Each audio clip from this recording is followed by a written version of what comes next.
Got me in there. I'm still wavy. All right. What we represent, man?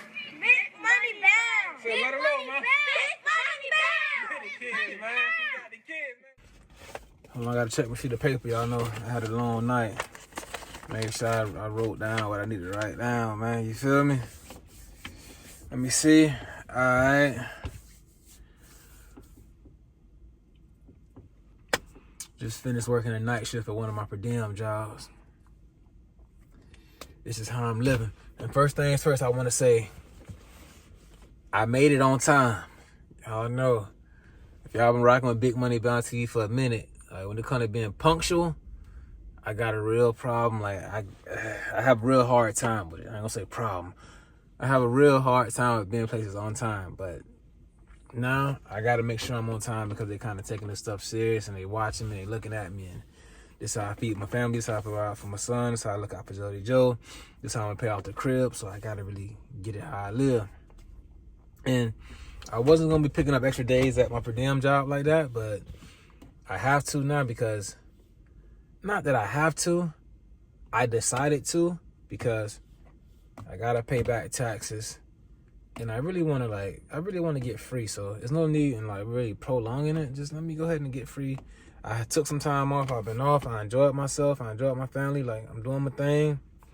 Pick up a couple of days here and there, get that little extra money and do the right things with it. Not get extra money to go give it back to them, but get extra money to pay that debt down so I can be closer to freedom. So I was on time. And then like surprisingly, last night I had like, bro, a smooth, sweet, easy night. I can do this every day. I don't mind doing this. I can do this here every day with no problem. But the reason being is because I'm making sure that I'm picking days to work when we have staff. When we have staff, so we fully staffed. So I won't get killed. I won't be working too hard and crazy. I'm only picking up days when we got staff, bro. I'm not picking up days when it's 2 people, 3 people. I'm not doing that. Before I was doing it blind. Now, I make sure we got staff before I put my name anywhere. And that's just how I'm rocking with that. Since I ain't been here in a little minute though, whenever I go from one job to the next job to the next job, excuse me, I'm always using like my previous job log on information to try to log into my next job. And that's not the case because that's not gonna work because like I'm at a whole different job. But like, damn, I gotta do that over. It's always like at the start of the shift. But then, you know, I get it right after a while because I gotta log in, so I gotta get it right. Speaking of having to get it right, like, man, we gotta make sure what I say. Growing up, like, in my 20s, dog, I never really went to like get yearly physical exams, yearly like wellness checkups, like check your blood work, make sure everything good with you. I didn't really do that in my 20s. Like, I think I started doing it like 29. I didn't really do it in my 20s, man. But once I had my son, it's just a lot of things that I took like more serious. Like, no, your health is serious anyways, you feel me? But it was me. Like, I'm just doing, it's me. It's me. It's my body. It's for me. It's for whatever. But now I got my jit out here. It's like, I gotta do this for my little dog. Like, I'm thinking for 3 people now. I'm thinking for me, Jody, and my son. Like, I gotta be here for my family. So I just go get my yearly exams. I just left the doctors, got my yearly exam, got my blood work drawn, make sure everything's straight, checking my heart, checking my sounds, checking my lungs, checking my limbs, checking my muscle mass, your BMI, all that. They said everything looking good, you healthy, keep doing what you're doing. I'm like, hey bro, 100, but, and I know as men, we'll be kind of like a little bit afraid of the doctor, you feel me? But bro, you gotta go in there, dog. Hearing something bad is good, because that means, hey, we found something bad, we caught it. We see what it is, this is how you fix it. Instead of just have something crazy going on with you, you don't know that shit it's just lingering. It's just like prolonging, and prolonging is just building up. Man, you better catch it. Whatever it is, catch it. Hey, now your numbers getting too high. You gotta bring these down. Stop eating this. Start exercising more. Walk more. You feel me? Like jog and. So I gotta make sure I'm right out here for my jet. Like I gotta be here for my son. Like I know what it's like to be out here without a father. I don't want my jet to go through that. I gotta be here for my son. Like I gotta be here for my family. And I want my boy to have a father in his life. I gotta be here for my legit dog. So I make sure I get my wellness checkup.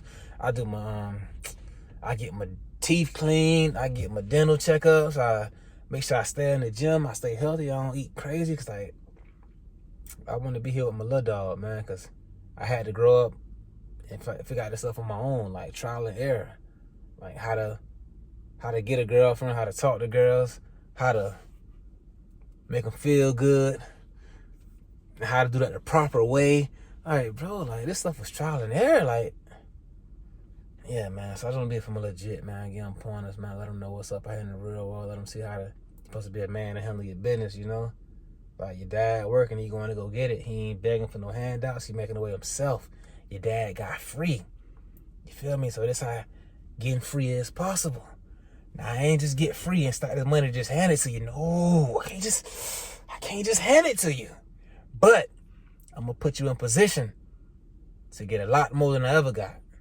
You're going to be in a position that keep elevating. They say a good man leaves an inheritance for his children's children.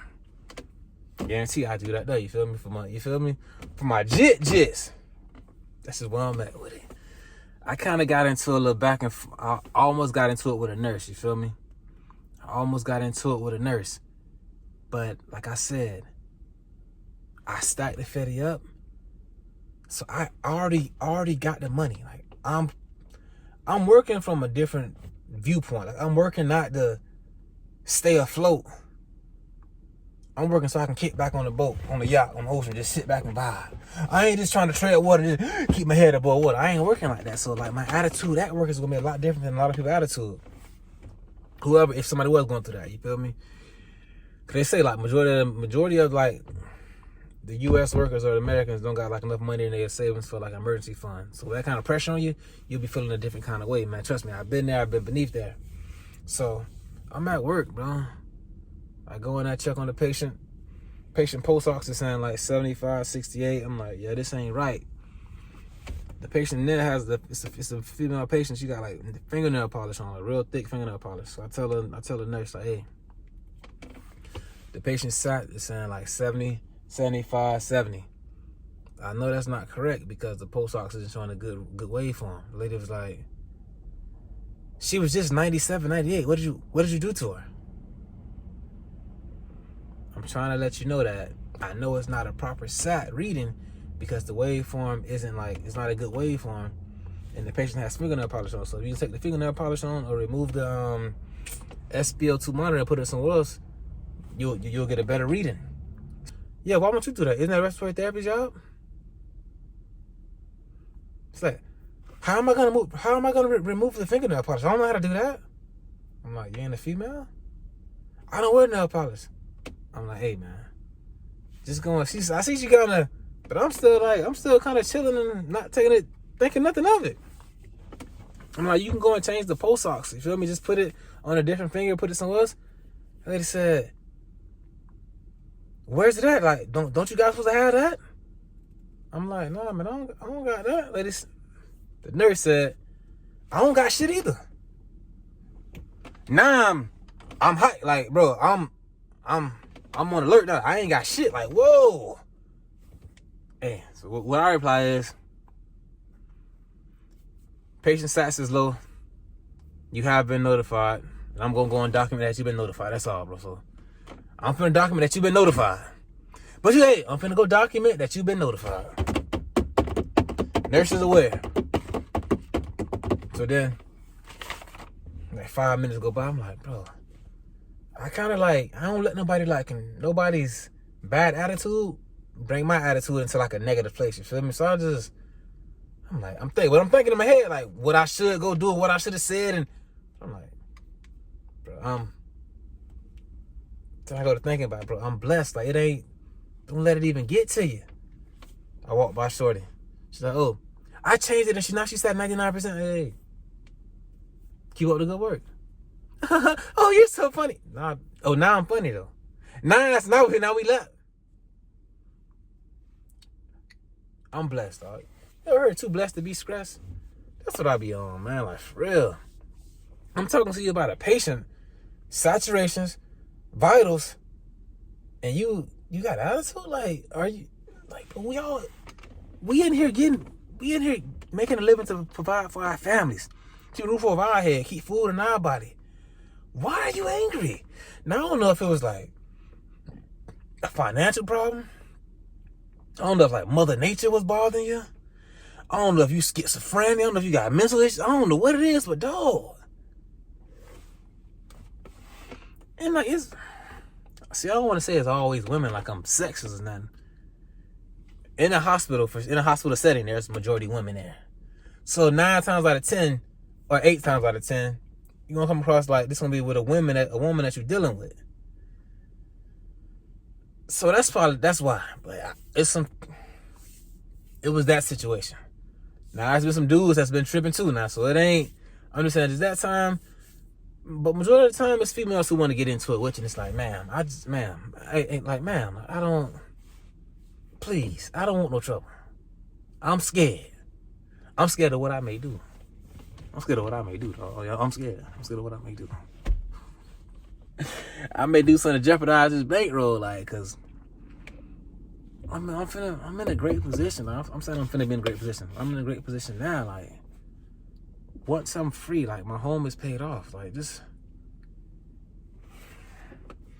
Y'all gonna hear me talk about this a lot till I get that home paid off, man. Once my home is paid off, that's all I have left. Once my home is paid off, all the money I'm seeing per month is really my money.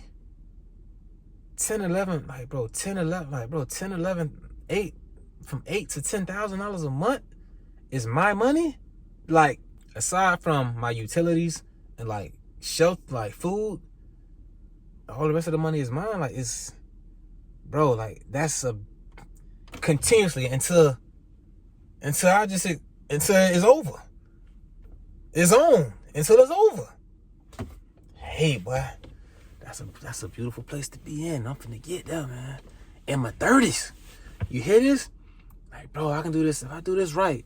If I do this, like if I stay with it, like for real. I can do it before 40 for sure. But if I really like horn in and like get focused with it and like strategic how I want to do it, 37, free. So from 37 on, is on. What else happened last night, dog? I go to give a patient a treatment, man. I walk in the room. It's showing that patient been refusing for the last 3 weeks.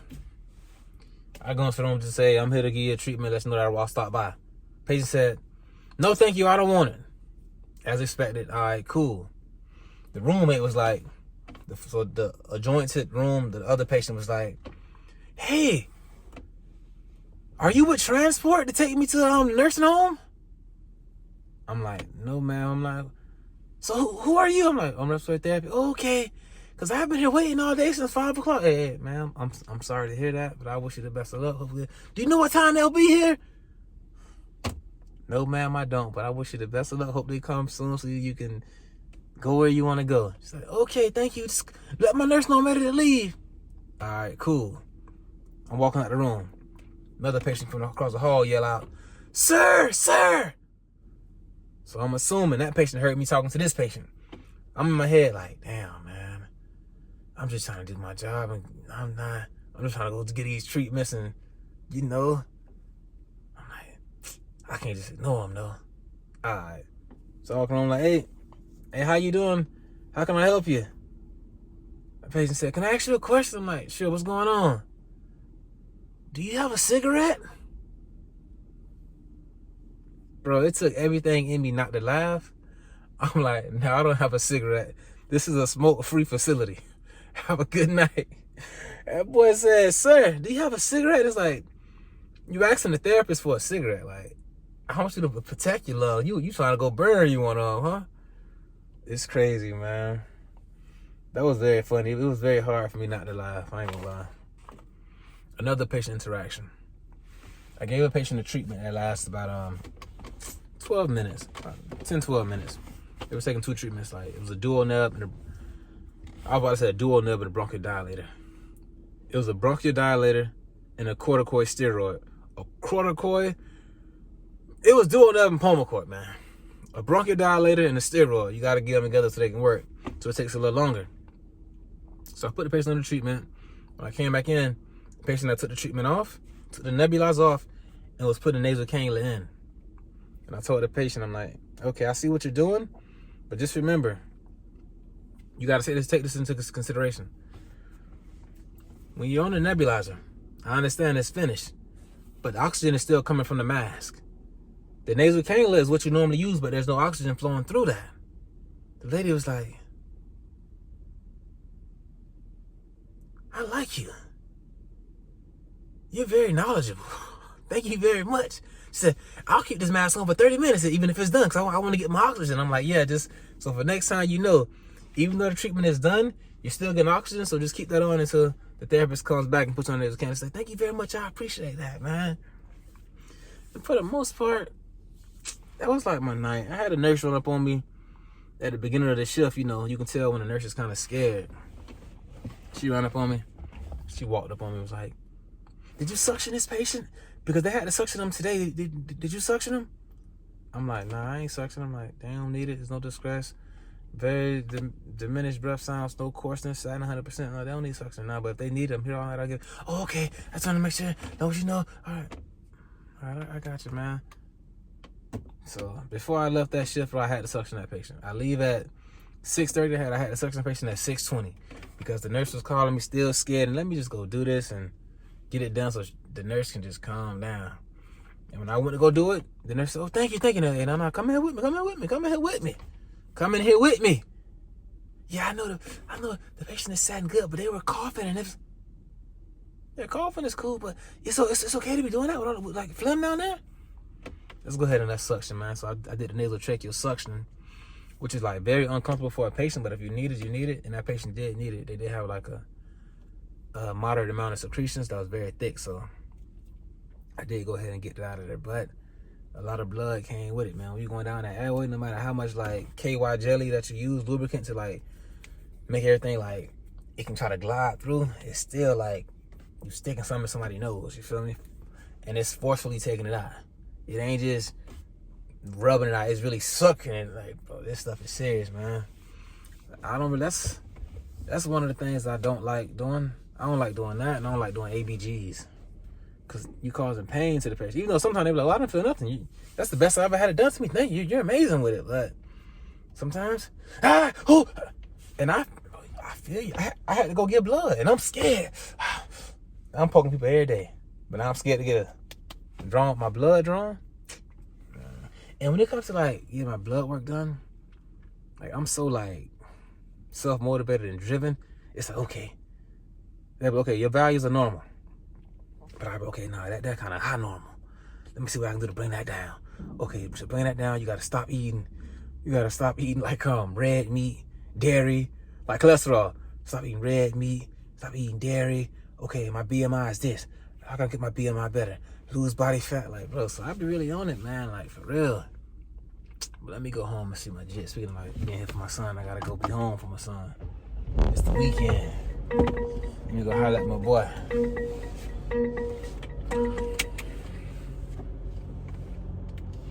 And I barely made it to work this morning. I barely made it to work yesterday afternoon, which is morning time now. I had to stop by any gas station and just put some gas in there real quick.